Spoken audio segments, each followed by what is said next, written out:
Pisau itu terhunus, bertubi-tubi hingga membuat tubuhnya terkoyak bersimbah darah. Itulah penggalan kejadian yang terdapat dalam kisah ini. Kisah ini terjadi di sebuah kampung yang terdapat di perbatasan Kabupaten Bandung, kini Kabupaten Bandung Barat, dan Kabupaten Purwakarta di pertengahan tahun 90-an. "Neng, Aa pergi dulu ya," ucap Farid kepada istrinya, Titin. Diketahui, Farid merupakan seorang tenaga honorer yang bekerja di salah satu instansi pemerintah. Dia merupakan ayah dari 2 orang anak dan suami dari Titin. Kehidupan rumah tangganya sangat harmonis. Mereka tinggal di sebuah rumah yang tidak terlalu besar maupun terlalu kecil. Di depannya terdapat taman kecil dengan bunga-bunga yang cantik menghiasi rumah mereka. Terdapat pula kebun yang tidak luas berada di samping rumahnya, menambah asri rumah mereka. "Ayo cepat, habiskan makannya, nanti keburu telat ke sekolah," perintah Titin kepada Sandi, anaknya, yang baru saja duduk di kelas 1 sekolah dasar, sambil menggendong anak keduanya yang baru berumur 2 tahun yang bernama Wiwin. Titin lalu bergegas pergi keluar untuk mengantar Sandi, anaknya. Selang beberapa rumah terlewati Titin melihat sebuah mobil tengah berdiri di sebuah rumah kontrakan milik Haji Eden, tetangga Titin. Mobil itu membawa barang-barang yang sedang diturunkan oleh beberapa orang. Terlihat pula oleh Titin tetangganya yang bernama Opik tengah membantu menurunkan beberapa barang. Lalu Titin menghampiri Opik untuk menanyakan siapa yang mengisi kontrakan tersebut. Opik lalu menjawab jika rumah ini telah disewa oleh seseorang yang bernama Ayu, seseorang yang berasal dari kota Tasikmalaya. Setelah rasa ingin tahu Titin terpenuhi, Titin lalu melanjutkan perjalanannya ke sekolah. Titin juga berprofesi sebagai kader di kampungnya. Kesehariannya cukup sibuk sebagai ibu rumah tangga dan juga sebagai kader. Namun meski begitu, Titin tak pernah sekalipun meninggalkan kewajibannya sebagai seorang istri. Kehidupan Titin sangatlah bahagia. Tak pernah sekalipun mereka bertengkar hebat. Walaupun kadangkali perbedaan pendapat kerap juga terjadi antara Titin dan Farid, tapi semua dapat diselesaikan dengan baik oleh mereka berdua. "Assalamualaikum," ucap Farid mengucap salam, tanda Farid telah pulang dari pekerjaannya. Kedua anak Farid selalu menyambutnya selepas pulang dari pekerjaan. Tak lupa, Titin juga selalu menyambut Farid dengan senyuman yang manis. Iya, Titin terbilang cantik dan Farid suaminya juga dikenal sebagai lelaki tampan dan baik di lingkungannya. Hari-hari mereka selalu dijalani dengan semangat dan senyuman, dan tak akan dikira bahwa sebenarnya kehidupan mereka sesungguhnya masih rapuh. Saat itu sore hari, lepas Farid pulang dari kerjanya, terdapat seseorang mengetuk pintu rumahnya. "Assalamualaikum," ucap seseorang itu. Titin lalu bergegas menuju arah suara yang memberi dalam tersebut. Lalu dibukalah pintu tersebut oleh Titin. Terlihat seorang wanita yang masih terbilang muda kini ada di hadapannya. "Waalaikumsalam." "Iya teh, sama siapa?" tanya Titin. Diketahuilah bahwa sosok di depannya adalah Ayu, tetangga barunya. Kini Ayu sedang ada di depan Titin sembari membawa sebuah bingkisan yang berisikan beberapa makanan khas Tasikmalaya. Sambil memperkenalkan diri, Ayu bermaksud untuk bersilaturahmi dengan Titin. Tak berselang lama, Titin lalu menyambut Ayu dengan hangat dan mempersilahkan Ayu untuk masuk ke dalam rumahnya itu. Ayu lalu masuk ke dalam rumah Titin dan duduk di kursi coklat atas permintaan Titin. "Siapa, Neng?" tanya Farid yang tiba-tiba hadir di antara mereka dari arah belakang. Titin lalu memberitahukan suaminya bahwa beberapa hari yang lalu Ayu baru pindah ke sini dan mengontrak rumah di kontrakan Haji Eden. Saat itu pandangannya Ayu seolah tak henti menatap Farid. Lalu Farid yang memang ramah lalu memperkenalkan diri kepada Ayu dan meminta Titin untuk mengobrol dengan Ayu.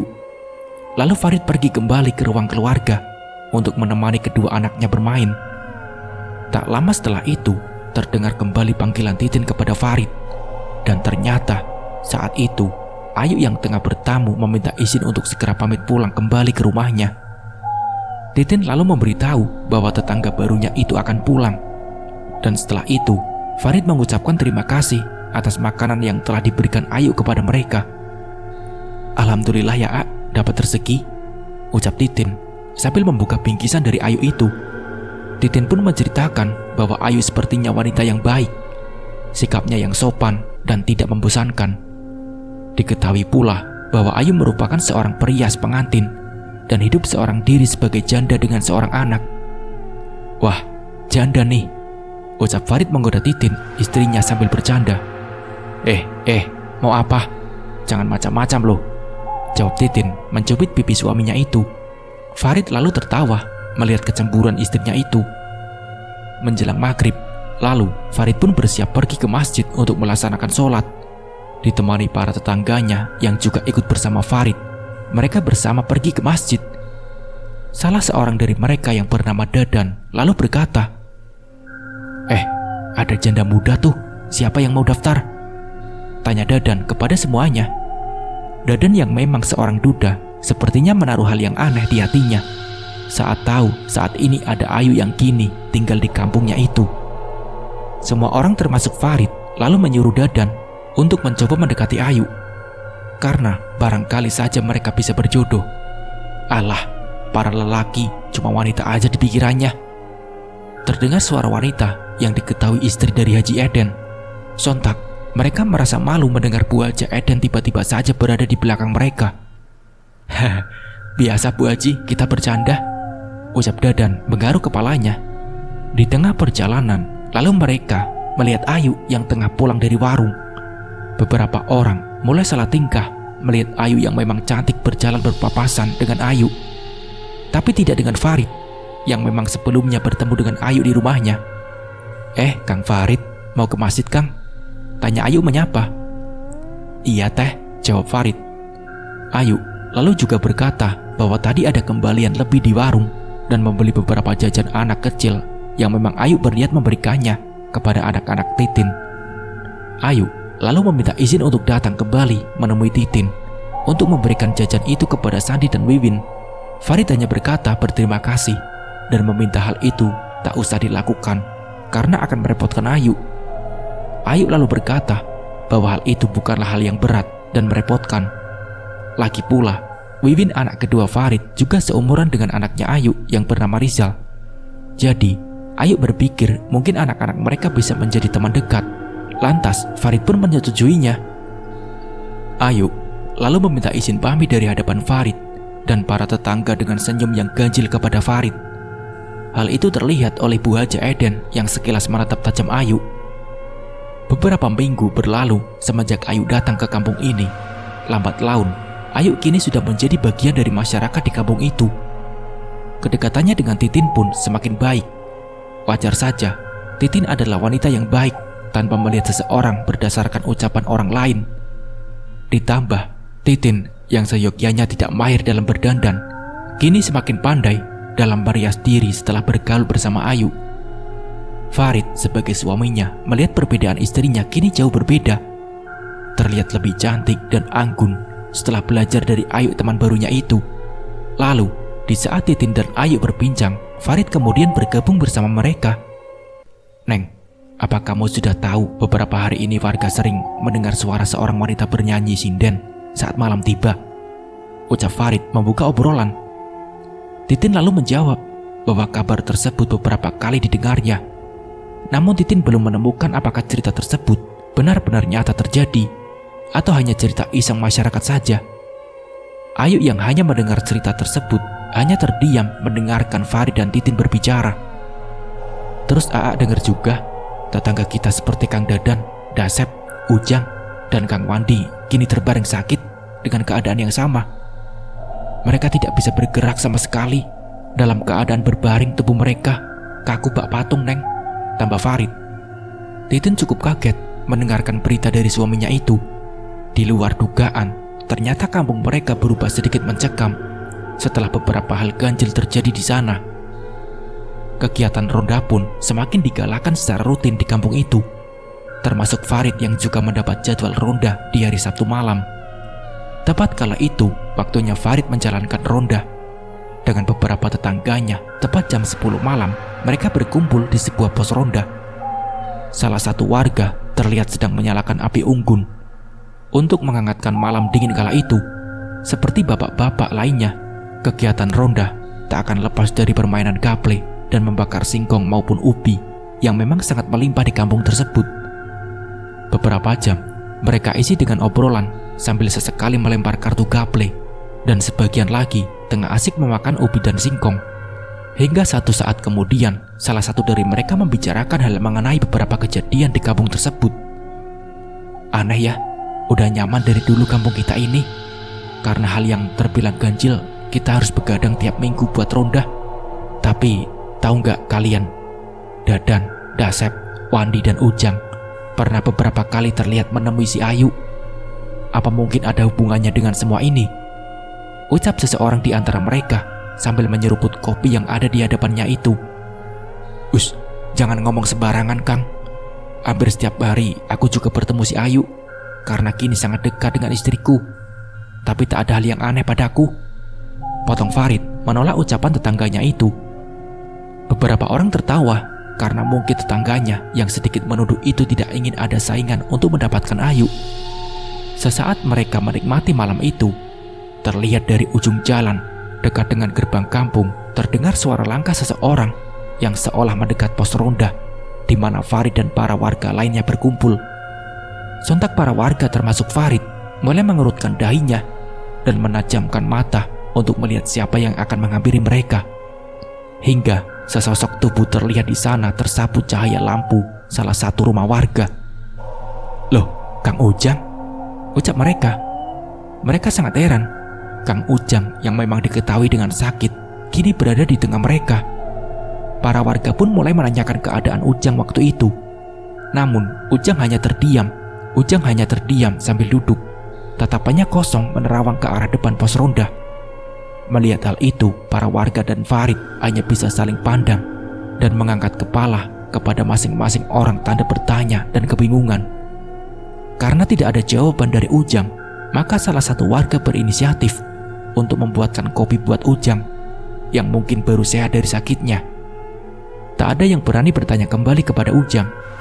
Apalagi beberapa waktu sebelum sakit, Kang Ujang juga diketahui tengah memiliki masalah dengan istrinya.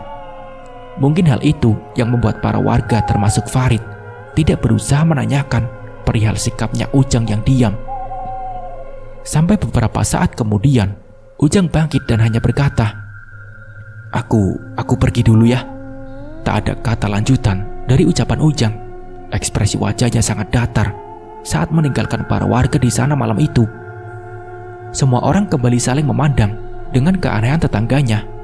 Lalu Farid berkata, tak usahlah perlu dipikirkan, karena setiap orang pasti punya masalahnya masing-masing, ucap Farid.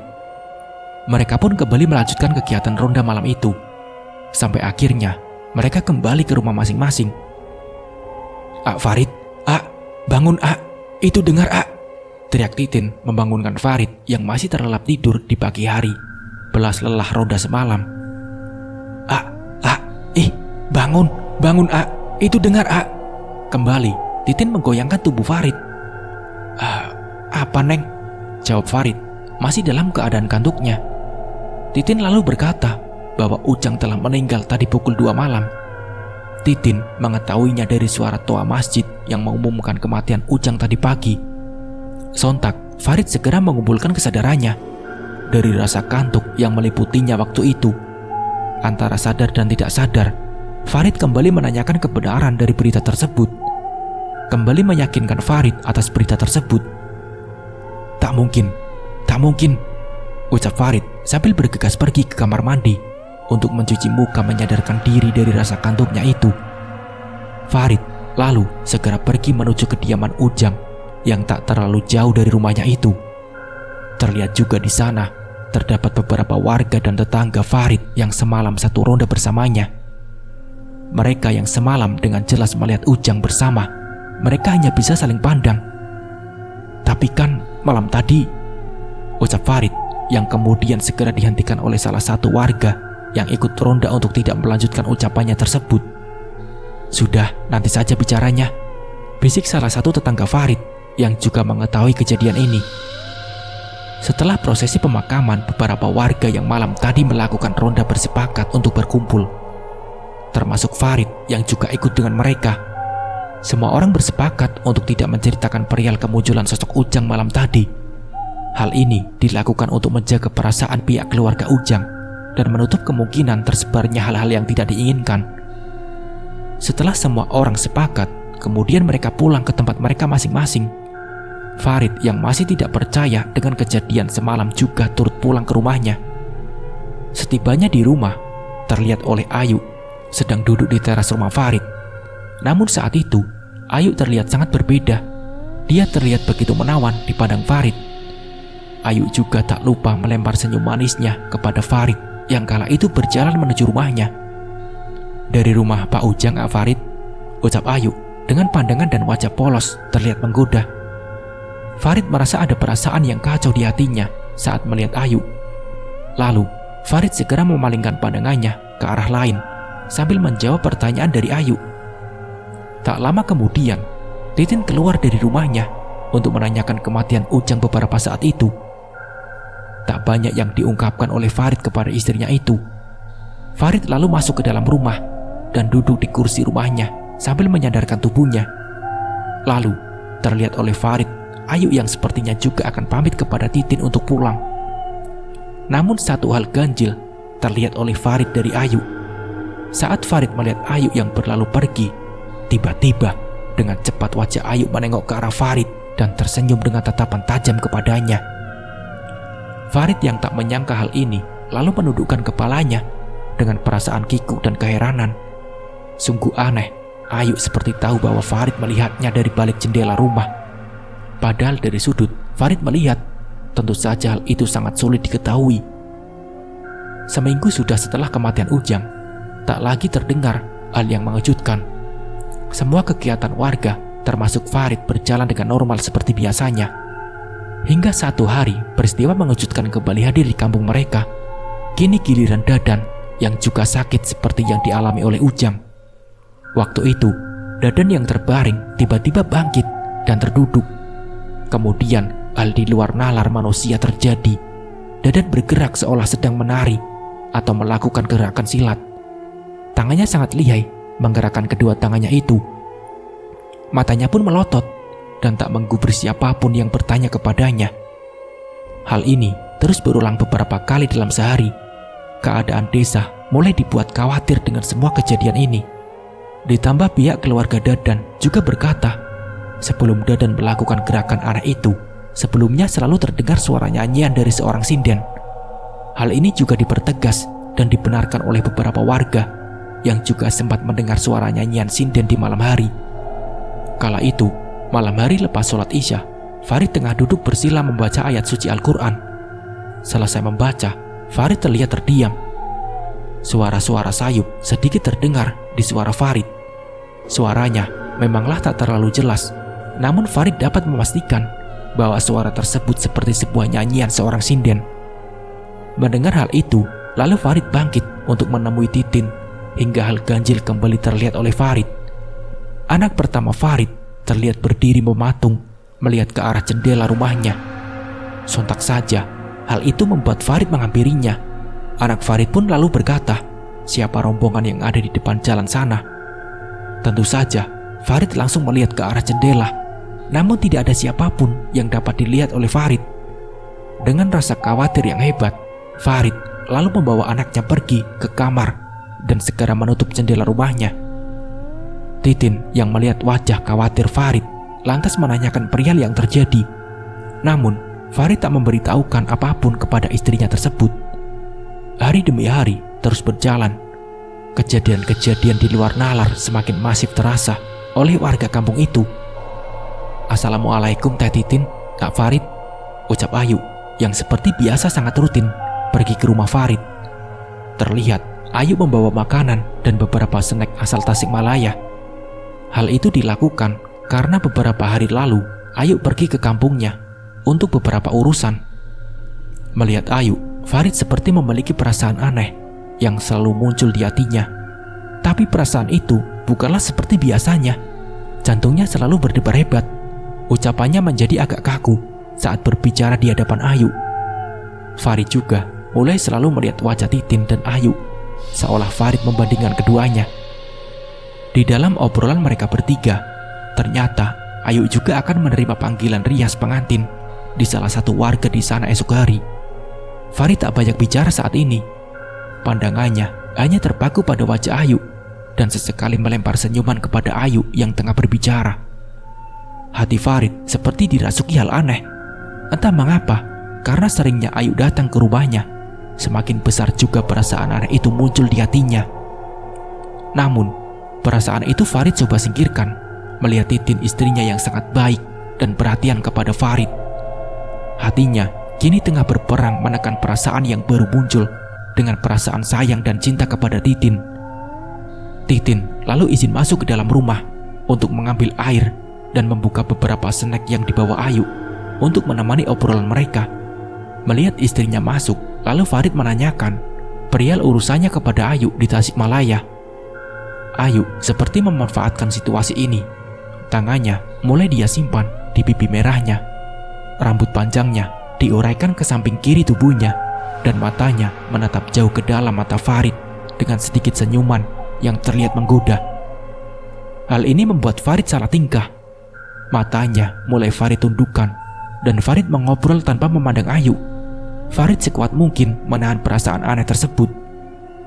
Hati Farid semakin tak karuan saat melihat mata besar Ayu. Apalagi saat itu bibir Ayu terlihat sedikit menggigit di hadapan Farid saat Farid tengah berbincang dengannya.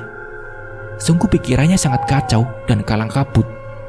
Hati dan kepala Farid seperti saling bergelut menentukan perasaan yang muncul kala itu. Tak lama Titin keluar membawa makanan dan minuman untuk mereka. Hal ini membuat Farid cukup lega untuk dapat keluar dari situasi yang dihadapinya. Farid lekas memilih masuk ke dalam dengan alasan ingin bermain dengan anaknya Sandi. Lalu dengan langkah tergesa-gesa, Farid lekas meninggalkan Ayu dan Titin di sana. Farid lalu bercermin dan memikirkan apa yang dirasakan hatinya tersebut. Beberapa kali Farid juga terlihat memejamkan mata, tanda gelisah dengan perasaannya itu. Beralih keesokan harinya, saat Farid akan berangkat kerja, terlihat Farid mengendarai motornya dengan berlalu melewati rumah Ayu. Terlihat oleh Farid tengah berada di depan rumah Ayu dengan ekspresi marah dan kebingungan. Kemudian Farid mencoba memberanikan diri bertanya kepada pria asing itu. Diketahuilah bahwasanya orang itu bernama Saipul dan dia merupakan kenalan Ayu yang berasal dari Ciamis. Farid lalu bertanya kembali mengenai keperluannya di kampung ini dan terhadap Ayu. Namun belum sampai Saipul menjawab, sosok Ayu keluar dari rumahnya. Terlihat Saipul menuju Ayu dengan tergesa-gesa. Tak jelas yang mereka bicarakan, namun terlihat sangat jelas di mata Farid. Ayu dan Saipul sedikit berdebat mempersoalkan sesuatu. Karena sikap Farid yang tak selalu ingin tahu masalah orang lain, Farid pun lekas meninggalkan mereka. Di waktu yang sama, Titin istri Farid juga tengah menjalankan aktivitasnya kembali. Terlihat saat itu, Titin sedang berkumpul bersama beberapa ibu kader lainnya. Lalu tak berapa lama, beberapa ibu-ibu di sana seperti membicarakan Ayu. Telah didengar oleh Titin ketidaksukaan mereka terhadap Ayu. Hal ini mereka lakukan karena kabar yang masih simpang siur akan terkenalnya Ayu di kampung mereka. Bahkan sebuah fakta mengatakan bahwasanya ada beberapa suami di antara mereka yang secara gamblang mengatakan ingin menjadikan Ayu sebagai istri keduanya. Tentu saja hal ini bukanlah hal yang baik bagi mereka. Titin yang mendengar hal itu jelas menolak pendapat mereka. Di mata Titin, Ayu merupakan perempuan baik yang menyenangkan. Kalaupun benar kabar tersebut, jelaslah Farid yang akan digoda Ayu dan bukanlah suami mereka yang sudah pada tua, pikir Titin lucu. Titin tak menyadari Farid kini tengah dihempas perasaan aneh terhadap Ayu. Walaupun Farid belum menentukan sikapnya, namun sebenarnya perasaan Farid sangatlah mengganggu jiwanya. Tak lama kemudian, ibu-ibu kader di sana juga kembali menceritakan mengenai kabar suara penyanyi sinden yang kerap terdengar oleh beberapa warga di sana. Bahkan, seorang anak dari ibu-ibu kader di sana menjadi salah satu yang melihat akan sebuah rombongan besar dengan baju adat Sunda, dipimpin oleh seorang wanita cantik berbaju kebaya di depan rombongan itu. Iya, walaupun hal ini terucap oleh seorang anak kecil, Namun hal itu cukup membuat ibu-ibu yang bercerita sedikit merinding. Setelah selesai dalam kegiatannya di balai desa, Titin lalu pulang ke rumahnya. Setibanya di rumah, terlihat Ayu yang tengah menangis di depan rumah Titin. Lalu dengan bingung, Titin segera melangkah menuju Ayu. Singkat waktu, Ayu dan Titin mengobrol mengenai keadaan Ayu. Titin cukup iba mendengar cerita Ayu waktu itu. Ayu berkata bahwa pagi tadi seorang temannya yang Ayu kenal di Ciamis selalu memaksa Ayu untuk menikahinya. Namun, Ayu tidak menyukainya. Hal inilah yang selalu membuat risih dan merasa kehidupannya yang selalu terganggu. Di waktu lain, Farid juga tengah selesai dari pekerjaannya. Kemudian, dengan tak sengaja, Farid melihat Saipul yang tengah keluar dari kampung mereka mengendarai mobil jeepnya. Dan ketika Saipul akan meninggalkan kampung itu, Farid segera menahan sebentar Saipul untuk sekedar berbincang saja. Farid berkata bahwa Ayu cukup dekat dengan keluarganya dan mereka sering berbincang dengan Ayu jika ada waktu lapang. Mendengar hal itu, Saipul lantas berkata, "Hati-hati Kang, jangan terlalu dekat dengannya," ucap Saipul dengan ekspresi marah dan sedih. Mendengar hal aneh dari Saipul, Farid hanya berbaik sangka. Mungkin karena pertengkarannya tadi membuat Saipul berkata jelek mengenai Ayu, sahabat istrinya itu. Tak lama, Saipul pun pergi berlalu dari pandangan Farid yang masih menyimpan tanya di benaknya itu. Setibanya di rumah, Farid juga melihat Ayu dan Titin yang masih berbincang. Terlihat bekas tangis masih melekat di mata Ayu. Kemudian, Farid bergabung dalam obrolan tersebut. Mendengar penjelasan dari sudut pandang Ayu, Farid semakin bingung antara penjelasan Saipul dan argumentasi yang Ayu paparkan. Karena tak ingin bingung dan terlalu jauh memikirkan kehidupan orang lain, Farid hanya berkata untuk sabar saja kepada Ayu. Tak lama saat mereka berbincang, Wiwin, anak Titin, menangis dari arah kamar. Mendengar Wiwin menangis, lalu Titin bergegas berlari ke arah anaknya itu. Tinggallah Ayu dan Farid yang kini hanya berdua di teras rumahnya. Tangis Ayu kembali jatuh di hadapan Farid. Melihat Ayu yang sangat terlihat sedih, tanpa sadar, tangan Farid meraih tangan Ayu dan berkata bahwa semuanya akan baik-baik saja. Farid sangat kaget dengan apa yang dilakukannya itu dan segera melepaskan tangannya dari tangannya Ayu. Tangis Ayu perlahan reda saat tangan Farid menggenggam tangannya tadi. Lalu, sisa air mata Ayu sapu dengan tangannya dan menggantinya dengan senyum manis, tanda terima kasih terhadap Farid. Ayu lalu berkata, "Andai aku punya suami seperti Ak Farid," ucapnya. Semenjak perasaan itu muncul, Farid merasa hidupnya bergairah kembali. Satu hari, saat hari Minggu terdapat sebuah pesta pernikahan di kampung Farid. Seperti yang sudah diceritakan, sang pengantin didandani oleh Ayu kala itu. Saat akad dan acara resepsi beberapa waktu berjalan dengan lancar, hingga sebuah peristiwa terjadi. Sang pengantin yang saat itu dipanggil naik untuk ikut naik ke panggung bersama biduan, tiba-tiba berkata bahwa dirinya ingin menyanyikan sebuah lagu. Namun yang menjadi hal ganjil adalah sang pengantin wanita bukanlah menyanyikan lagu dangdut, melainkan melantunkan sebuah nyanyian yang biasa dibawakan oleh seorang sinden wanita Sunda. Nyanyiannya begitu lirih dan penuh daya mistis. Semua orang yang hadir merasa aneh dengan pengantin itu. Semua orang terdiam, tak mengerti akan situasi yang terjadi. Beberapa penabuh gendang mencoba untuk menyelaraskan nyanyian pengantin itu. Namun lagi-lagi, hal tak terduga terjadi. Sang pengantin seolah-olah menari lembut dengan mata terpejam. Hingga akhirnya di akhir lagu dan tariannya, pengantin wanita itu terjatuh, tak berdaya. Sontak saja, semua orang kaget dan heran dengan apa yang terjadi saat itu. Lalu beberapa orang mulai berkumpul, bahkan beberapa orang yang berkerumun dan berkata bahwa lagu yang dinyanyikan sangat mirip dengan teror seorang penyanyi sinden saat malam hari yang sempat terdengar oleh beberapa orang warga di sana. Acara pernikahan itu menjadi sedikit kacau dirasakan.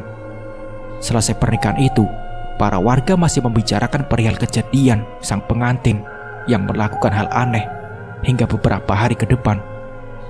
Rasa takut mulai menghampiri hati para warga di sana. Beragam asumsi terlahir dari pikiran beberapa warga. Ada yang berkata bahwa terdapat orang yang melakukan pesugihan Hingga ada pula yang mengatakan hal itu terjadi karena ada orang yang iri dengan pernikahan itu. Entah apa yang terjadi, hal satupun orang yang mengetahui hal sebenarnya.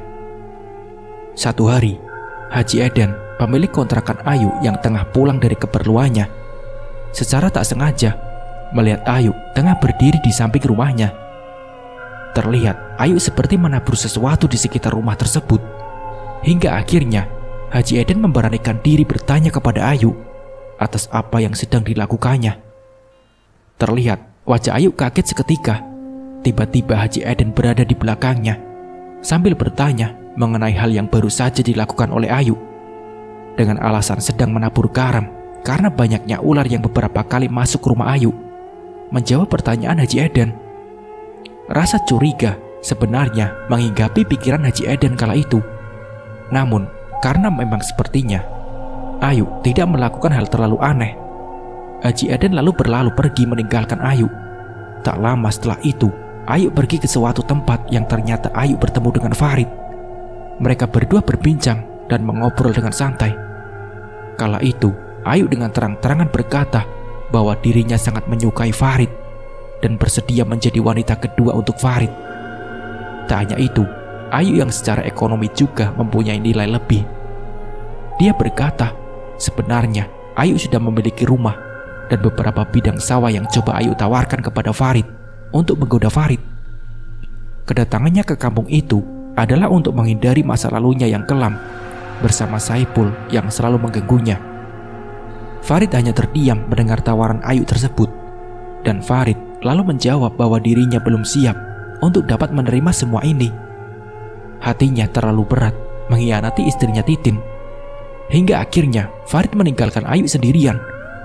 Ayu yang tengah sendiri hanya diam menangis, tak percaya dengan apa yang dikatakan Farid kepadanya.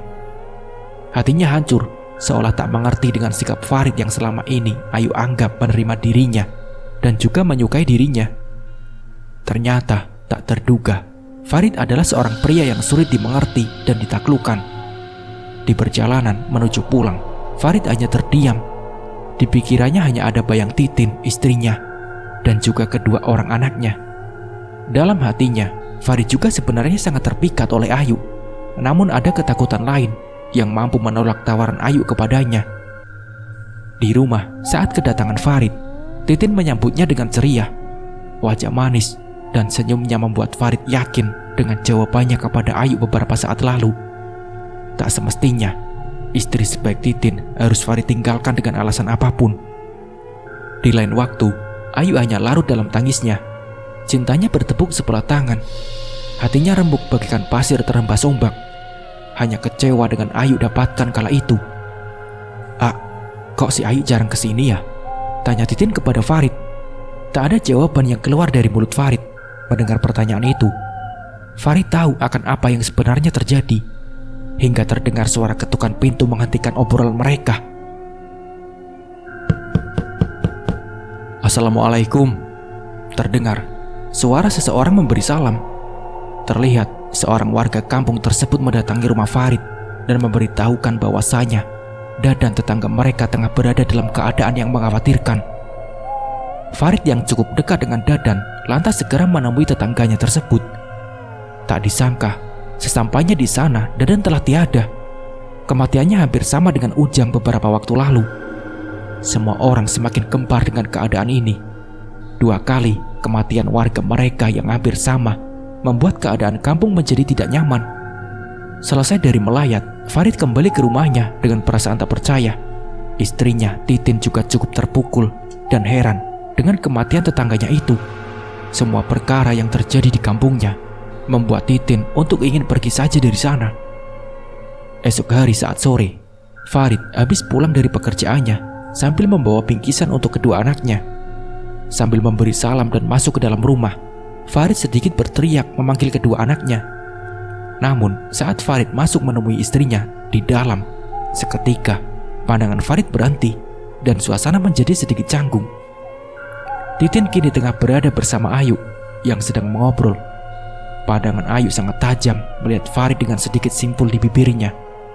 Titin lalu berkata kepada Farid bahwasanya Ayu baru pulang dari Tasikmalaya dan berkata bahwa Ayu sangat rindu dengan Titin dan kedua anaknya Wiwin dan Sandi. Melihat Ayu yang kini ada di rumahnya, Farid tak banyak bicara. Pandangannya selalu kabur, menolak mata Ayu yang selalu mengincarnya. Hingga akhirnya, beberapa waktu kemudian, Farid berinisiatif untuk izin kepada Titin pergi keluar rumah untuk membeli kopi. Hal ini dilakukan untuk menghindar dari suasana tak nyaman itu. Di perjalanan menuju warung, Farid berjalan dan melewati rumah Ayu. Terlihat sosok Saipul yang berdiri mengetuk-ngetuk pintu kontrakan Ayu. Farid kemudian menghampiri Saipul untuk bertanya maksud dan tujuannya sering datang ke kampungnya dan menemui Ayu. Saipul lalu berkata ada hal yang mesti dibereskan oleh mereka berdua. Farid yang memang ingin tahu masa lalu Saipul lalu mengajaknya pergi bersama ke warung sambil berkata bahwa Ayu sedang tidak ada di rumahnya.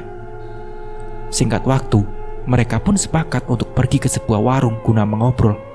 Di dalam obrolan mereka, Farid lantas menanyakan maksud dan alasan apa yang Saipul miliki menemui Ayu. "Punten Kang, sebelumnya kalau boleh tahu apa sebenarnya yang terjadi di antara kalian? Bukan bermaksud ingin tahu dan ikut campur, tapi di kampung ini jika salah satu warga mempunyai masalah, mesti dibicarakan secara kekeluargaan. Keluarga Akang beberapa kali masuk ke kampung kami, tapi memberitahu alasan Akang," tanya Farid. Saipul pun akhirnya menjawab, "3 tahun sudah aku menjalani rumah tangga bersama Ayu dan memiliki seorang anak yaitu Rizal. Maafkan aku sebelumnya telah berani masuk ke sini tanpa permisi. Tapi ada hal yang harus aku hentikan dari mantan saya Ayu, Kang," jawabnya. Farid sedikit tak mengerti dengan jawaban Saipul dan kembali sedikit mendesak untuk menjelaskan perkataannya itu. Lalu Saipul pun kembali menjelaskan bahwasanya kini istri sahnya tengah dalam keadaan sakit parah. Tubuhnya kaku tak bisa bergerak. Hal ini terjadi karena saat itu Ayu tak menerima Saipul dimiliki oleh orang lain saat mereka bersepakat bercerai. Bagi Ayu, melihat orang yang pernah dicintainya bahagia adalah sesuatu yang harus dihentikan. Watak asli Ayu sebenarnya sangat brutal dan di luar dugaan. Saipul juga sebenarnya tahu akan perilaku Ayu yang selalu memakai susuk dan ilmu-ilmu hitam untuk mencapai tujuannya. Dan itulah yang membuat Saipul menceraikan Ayu kala itu. Penyakit istrinya juga Saipul yakin dilakukan oleh Ayu. Hal itu Saipul curigai karena pernah suatu ketika saat masih bersama Ayu, Ayu pernah berselisih paham dengan salah seorang temannya. Setibanya di rumah, Ayu dengan sombongnya berkata di hadapan Saipul akan melakukan sesuatu kepada temannya itu. Hingga benar saja, teman itu terserang penyakit persis dengan yang istri sahnya Saipul kini alami. Farid tak bisa berkata apapun. Keadaan yang dijelaskan Saipul sangat persis dengan beberapa penyakit yang sebelumnya menimpa Ujang dan Dadan. Namun, Farid tak bisa menuduh begitu saja karena tak ada bukti jelas yang masalah semacam itu. Farid dan Saipul akhirnya saling berpamitan setelah mereka berbincang. Farid juga mengatakan untuk datang saja lain waktu ke sini. Mendengar apa yang diketahuinya, Farid lalu menemui beberapa kerabat dan teman Ujang terlebih dahulu. Dengan basa-basi dan menelisik informasi, diketahuilah bahwa sebenarnya kematiannya Ujang dan Dadan sempat berkata ingin mendekati Ayu. Dadan mungkin wajar saja karena dia seorang duda, tapi untuk Ujang, salah seorang temannya pernah mengobrol dengan Ujang yang ingin menjadikan Ayu istri keduanya atau mungkin selingkuhannya. Benang merah mulai sedikit terkuak dengan apa yang Farid pikirkan, tapi tak cukup sampai di situ. Farid terus mencari sebanyak mungkin keterkaitan Ayu dengan kejadian-kejadian ganjil yang menimpa kampungnya tersebut. Setelah beberapa lama mencari informasi, Farid pun kembali ke rumah karena rasa lapar mulai hebat menyerang. Wajar saja, setibanya di rumah, Farid belum memasukkan makanan berat di perutnya. Itu karena terdapat Ayu yang sedang berbincang dengan istrinya itu. Farid lalu masuk ke dalam rumah dan tiba-tiba istrinya muncul di hadapan Farid menanyakan perihal kepergiannya yang begitu lama. Farid lalu meminta maaf dan bertanya kepada Ayu. Titin lekas menjawab bahwa Ayu telah kembali ke rumahnya sambil segera menyuruh Farid bersiap pergi ke meja makan yang sudah tersedia makanan. Di meja makan, Farid dan Titin sedikit berbincang ringan.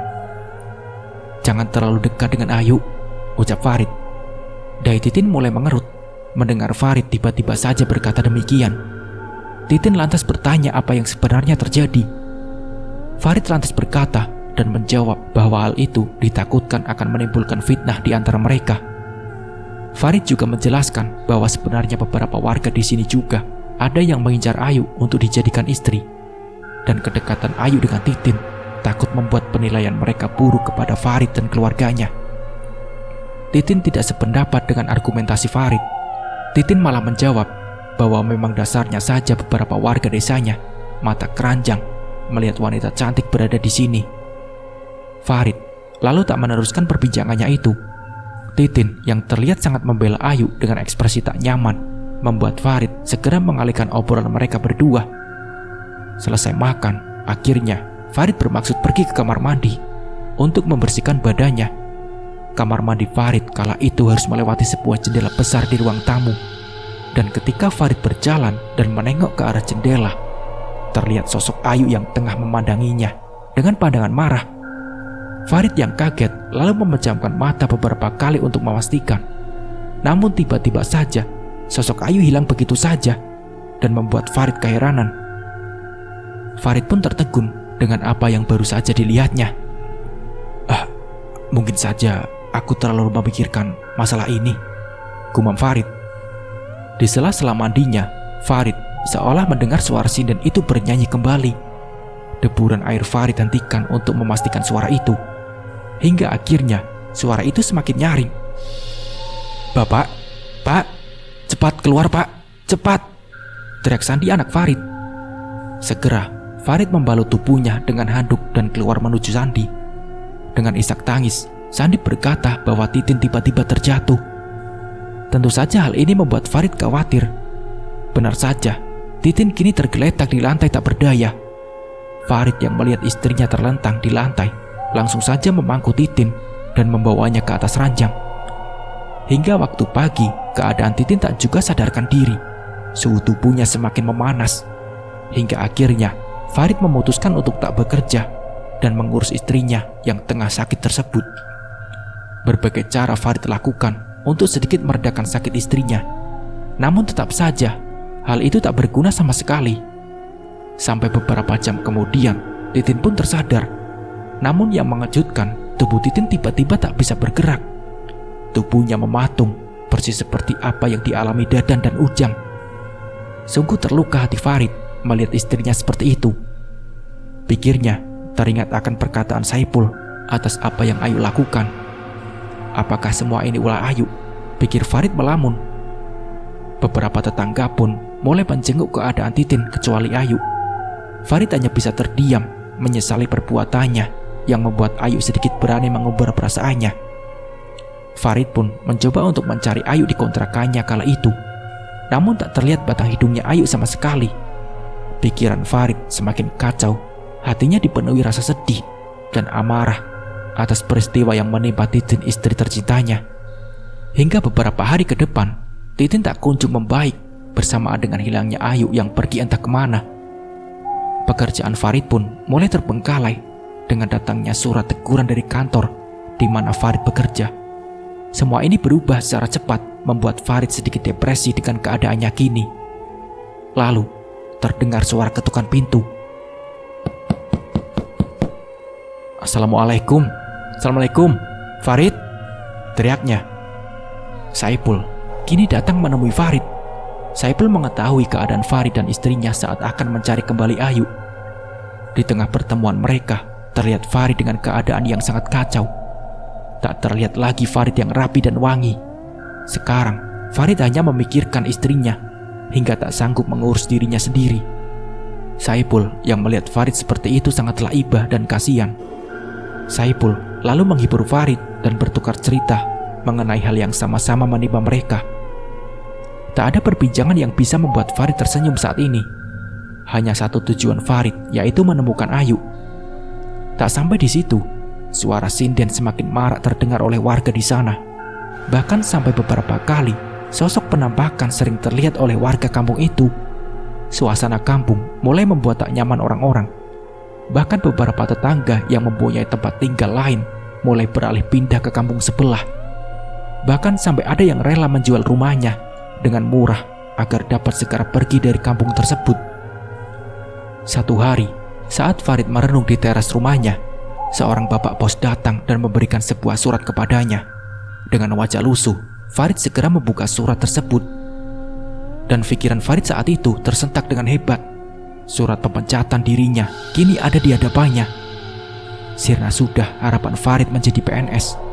Bagai luka ditabur garam, rasa sakit melukai hatinya yang sedang dalam keadaan pilu. Belum sembuh istri tercintanya, kini masa depannya pun kandas begitu saja. Farid tertunduk lesu dan meneteskan air matanya. Beberapa orang melihat dan bertanya mengenai keadaannya, yang tak mampu membuat Farid menjawab pertanyaan para tetangganya. Farid hanya terdiam, entah apa yang ada di pikirannya. Sedalam-dalamnya samudra tak akan sanggup menyaingi dalamnya luka Farid. Hingga waktu malam pun tiba, mungkin sekitar pukul 10 malam, Farid yang masih duduk terdiam, tiba-tiba mendengar suara sinden itu kembali bersenandung. Tapi ada yang lain terdengar oleh Farid. Suara tawa menemani suara sinden itu. Hingga Farid berdiri seketika dan berjalan menuju suatu tempat. Suara pintu diketuk terdengar. Farid, tumben datang ke sini malam-malam, ucap Ayu. Iya, suara itu seperti menuntun Farid atas kehadiran Ayu yang kini berada di rumahnya. Entah mengapa, tatkala suara itu datang, Farid seketika yakin bahwa Ayu sangat dekat dengan dirinya. Farid lantas masuk ke dalam rumah Ayu sambil menutup pintu tanpa berbicara sepatah kata pun. Maafkan Ayu, Ayu tak tahu Teh Titin sedang sakit. Aku baru saja pulang dari Merias di Cianjur dan belum sempat menjenguk Teh Titin. Ini juga beritanya aku baru terima dari Bu Haja Eden, ucap Ayu dengan wajah ibanya. Namun, Farid tak menjawab apapun yang Ayu katakan. Matanya terus memandang Ayu dan membuat Ayu sedikit kebingungan. Farid, kenapa, juga sakit? Apa terlalu capek merawat Teh Titin? Tanya Ayu keheranan. Atau mau membicarakan tawaran Ayu beberapa waktu lalu, ucap Ayu. Wajahnya berubah manja dan matanya menggoda Farid. Melihat hal itu, Farid seketika berteriak. Diam kamu, diam, teriak Farid. Ayu seketika kaget dan ketakutan melihat Farid sekarang itu. Ayu dengan wajah bingungnya hanya bisa terdiam. Sampai satu hal dengan cepat terjadi. Tangan Farid seketika mencekik Ayu dengan kuat hingga Ayu terdorong ke dinding rumahnya. Jawab, jawab, jawab dengan jujur. Kamu yang sudah membuat istriku sakit, bentak Farid. Ayu yang masih dalam cekikan Farid hanya bisa sedikit berteriak dan memberontak bahwa dia tidak mengetahui apapun. Melihat Ayu yang mulai kehabisan nafas, Farid lekas melepaskan cekikannya. Hingga akhirnya Ayu terjatuh dan terbatuk-batuk. Saipul telah mengatakannya. Kau telah mengguna-guna istri sahnya dan penyakit yang dideritanya sama dengan keadaan Titin sekarang. Sekarang jawab, apa kamu yang melakukannya? Kembali Farid membantak Ayu. Iya. Kalau iya kenapa, Dulu Kang Saipul mendekatiku dengan gagahnya. Tapi setelah dia mendapatkanku, dia selalu sibuk dengan pekerjaannya dan tak ada waktu yang diberikan buatku. Hingga akhirnya kami bercerai, Aku kesepian, kesepian. Lalu saat melihat Farid begitu sayang dan selalu menemani waktu Teh Titin, aku iri, Jawab Titin menangis. Tapi kenapa harus aku dan Titin? Teriak Farid murka. Karena aku ingin suami sepertimu, Si Titin tak pantas buatmu, teriak Ayu. Dan hal tak terduga pun terjadi. Farid menyiksa Ayu dengan brutalnya. Beberapa kali tubuh Ayu dihempas Farid ke dinding beberapa kali dan membawanya ke dapur. Di sana, kembali Farid menyiksa Ayu. Ayu mengerang dan berteriak atas semua tindakan Farid kepadanya. Satu lagi, apa yang kamu lakukan terhadap Dadan dan Kang Ujang? Ucap Farid memegang kepala Ayu. Ampun. Mereka mendekatiku. Dadan sangatlah nekat. Dia berani memberiku uang agar aku bisa tidur dengannya. Juga Kang Ujang, dia memintaku untuk menikah dan menjadi simpanannya. Maka aku mencelakai mereka, A. Lirik Ayu menahan sakit. Farid yang kini dirasuki nafsu setan melakukan hal tak terduga. Dia mengambil pisau dan menghunuskannya ke tubuh Ayu dan menikam tubuhnya berulang kali. Teriakan Ayu sangat keras hingga membuat beberapa warga datang berbondong-bondong mendatangi rumah Ayu. Sontak, semua warga yang hadir tak percaya dengan apa yang dilihatnya tersebut. Farid yang terkenal baik kini dilihat oleh mereka berlumur darah. Tangannya penuh lumuran darah Ayu. Farid lalu duduk di samping jasad Ayu dan berkata kepada warga yang datang untuk segera melaporkannya ke pihak berwenang. Singkat waktu, Farid kini berada di balik jeruji besi untuk mempertanggungjawabkan perbuatannya terhadap Ayu. Lalu, Saipul datang menjenguk Farid untuk bertanya mengenai hal nekat yang dilakukannya. Farid lantas menjelaskan semuanya kepada Saipul. Saipul berkata bahwa kini istrinya telah sehat, begitupun dengan Titin. Tak sampai di situ, teror penampakan dan hal ganjil lainnya juga tak terdengar lagi kabarnya. Kini, Saipul pun juga berkata akan bertanggung jawab menafkahi Titin dan anak-anak Farid atas dasar rasa terima kasihnya kepada Farid sampai Farid bebas dari penjaranya. Walaupun sejatinya Saipul tak setuju dengan cara perbuatan Farid, dan Saipul juga berkata Titin juga telah pindah ke rumah orang tuanya dan memaafkan perbuatan Farid dan akan menunggunya sampai waktunya Farid keluar dari penjara. Terima kasih, Neng. Lirik Farid meneteskan air mata. Sungguh kau wanita terbaik untukku. Nah, seperti itulah kisahnya. Semoga dari kisah ini kita bisa mengambil hikmah dan pembelajarannya. Mungkin cukup sekian dari saya. Wassalamualaikum warahmatullahi wabarakatuh.